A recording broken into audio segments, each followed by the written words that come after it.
திண்டுக்கல் மாவட்டம் கொடைக்கானலில் உள்ள வில்பட்டி ஊராட்சிக்கு உட்பட்ட பெரும்பள்ளம் குருசடி மித்து அருகே ஒருவர் எரித்து கொலை செய்யப்பட்டு இருப்பதாக மதுரை போலீசாருக்கு தகவல் கிடைத்தது. மதுரை போலீசார் கொடைக்கானல் காவல் நிலையத்திற்கு தகவல் கொடுத்தனர். சம்பவ இடத்திற்கு கொடைக்கானல் போலீசார் விரைந்து சென்றனர்.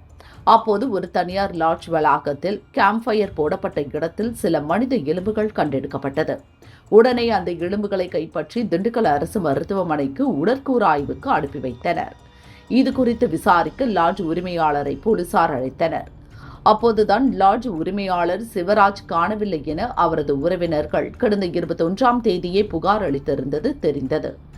ஏதோ நெருடலாக இருப்பதை உணர்ந்த போலீசார் அன்றைய தினம் லாட்ஜ் உரிமையாளர் சிவராஜுவுடன் இருந்தவர்கள் யார் என்று விசாரித்தனர்.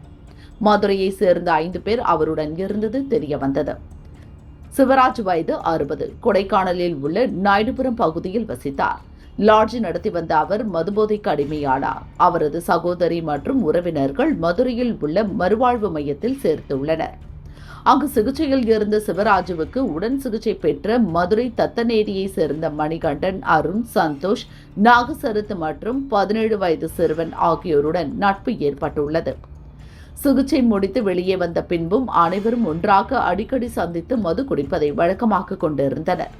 அதன்படி கடந்த 20ஆம் தேதி அனைவரையும் சிவராஜ் கொடைக்கானலில் தனக்கு சொந்தமான லாட்ஜுக்கு வரவழைத்துள்ளார். அங்கு அனைவரும் அளவுக்கு மிஞ்சி மது குடித்ததாக கூறப்படுகிறது.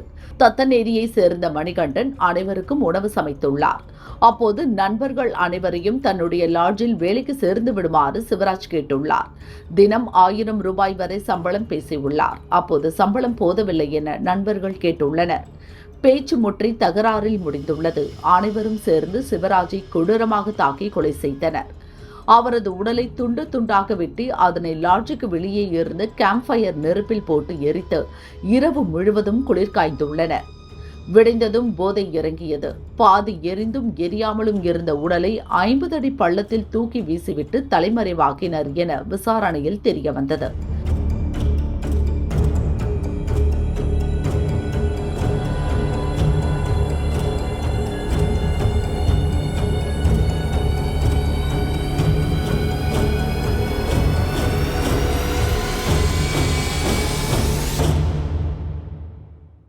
இதையடுத்து மதுரை போலீசார் உதவியுடன் தத்தநேரியில் இருந்த மணிகண்டனை கொடைக்கானல் போலீசார் கைது செய்தனர். அவரை கொடைக்கானல் வரவழைத்து சிவராஜ் உடலை மீட்டனர். மற்ற 3 பேரையும் தேடி வந்தனர். இந்நிலையில் நேற்று அருண், சந்தோஷ், நாகசரத் ஆகியோரை போலீசார் கைது செய்தனர். இன்று 17 வயது சிறுவன் கோர்ட்டில் சரணடைந்தான். அவனை போலீசார் கூர்நோக்கு இல்லத்திற்கு அனுப்பி வைத்தனர்.